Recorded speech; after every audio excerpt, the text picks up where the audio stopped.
আজকের অনুভূতিটা আসলে আমার ছেলে শহীদ হয়েছে অনেক কষ্টের বিষয় এবং বাবার কাঁধে ছেলের লাশ এটাও অনেক ভারী একটা জিনিস। তারপরেও আমরা এইটাই চেয়েছি যে যেহেতু আমার সন্তান শহীদ হয়ে গেছে, এখন তো ওকে আর ফিরে পাবো না, কিন্তু আমরা যদি ন্যায্য বিচারটা পাই।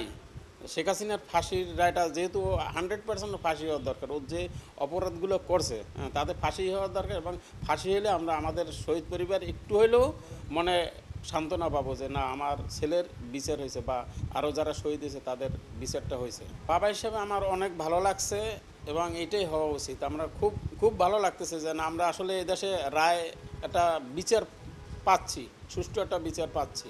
আর সন্তানকে তো আর পাবো না, তবে এর যতটা ছেলে শহীদ হয়েছে সবাইয়েরই বিচারটা হোক।